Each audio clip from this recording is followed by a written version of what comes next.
Today's program will address the impact of COVID-19 on the transportation sector, the prospects for electrification of the vehicle fleet, and the emerging topic of racial and ethnic disparities in access to transportation services and the impact of transportation policy more generally. But before we begin today's conference, I have the privilege of welcoming Secretary Pete Buttigieg, who will introduce today's meeting. Under any circumstances, it would be an honor to hear from the Secretary of Transportation at a meeting like this. But it is a particular treat to welcome this Secretary of Transportation. In President Biden's nomination for the Secretary, he described him as a policy wonk with a big heart. Well, to a group of applied economists like that's gathered on this meeting today, it is hard to imagine higher praise. Right? As the mayor of South Bend, the Secretary launched important transportation policy initiatives, notably the Smart Streets program, which modified traffic flows, reduced high-speed drive-through traffic, brought pedestrians and bicycles back to key parts of the city's downtown, and revitalized economic activity.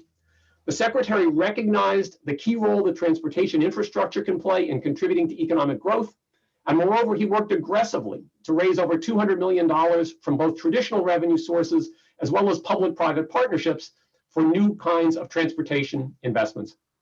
He also understood the important local component of the costs and benefits of transportation projects and the reality that many past initiatives had bypassed or disrupted the lower income and minority communities.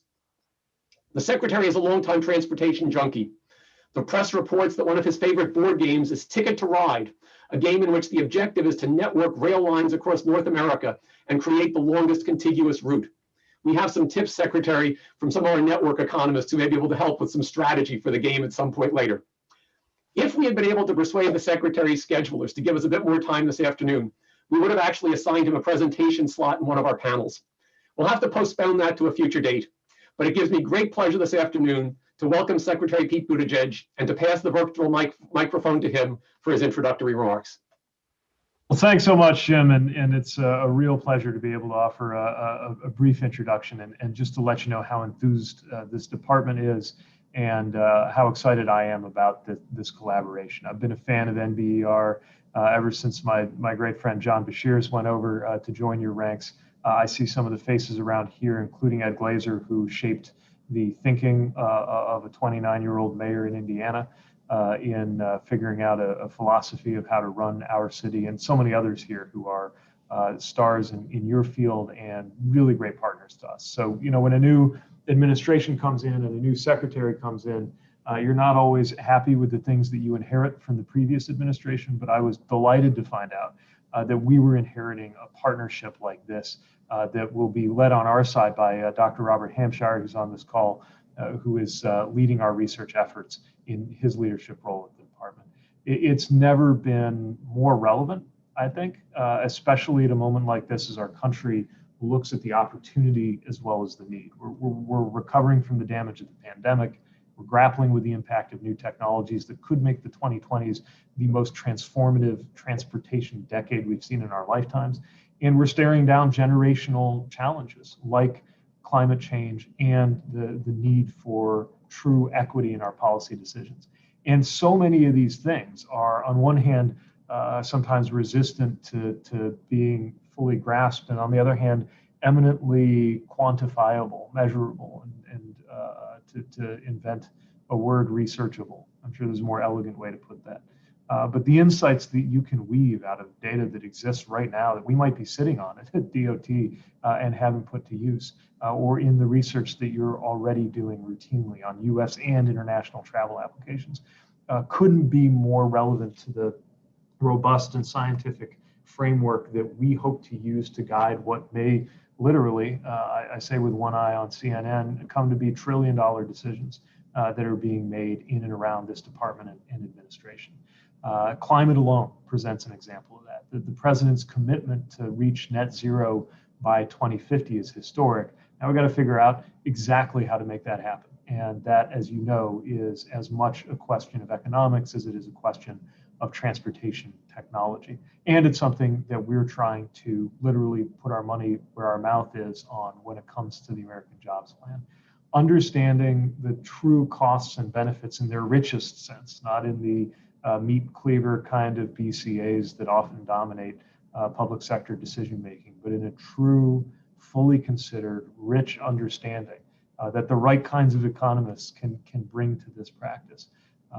Fellow geeks with big hearts out there, I think is exactly what we're going to need to meet that challenge. And that of racial equity, which I'm so glad to know is on your agenda.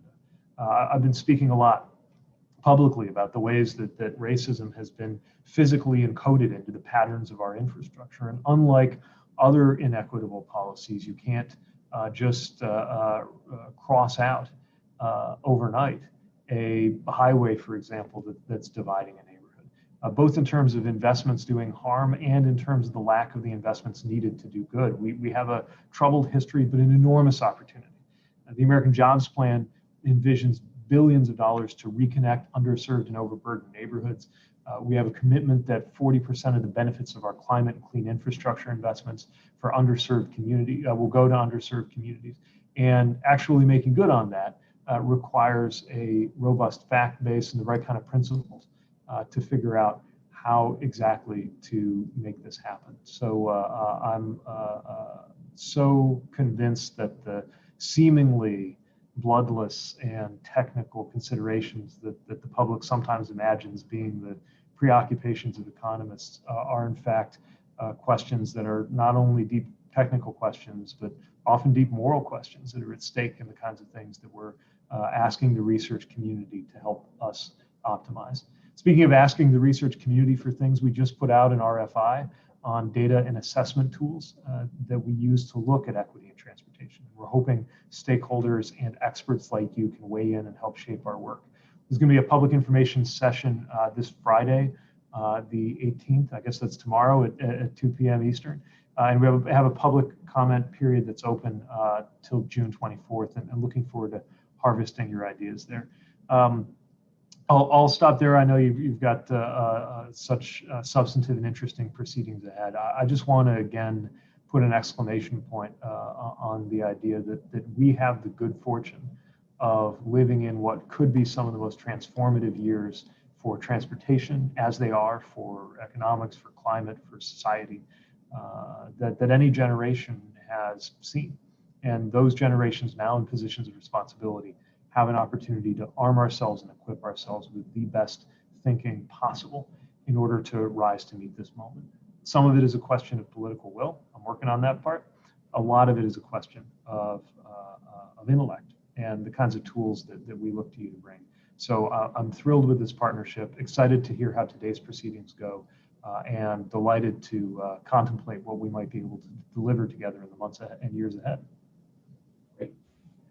Thank you so much.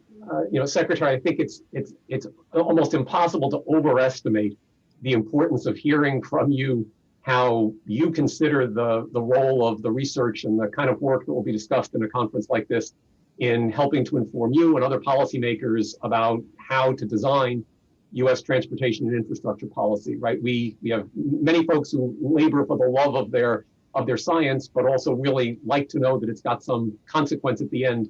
And I think your charge to this group is really just fantastic. We will try very hard to deliver as best we can. So thank you for joining us today. Thank you. Right. We hope to see you again. Yeah. Look forward to it. Okay, and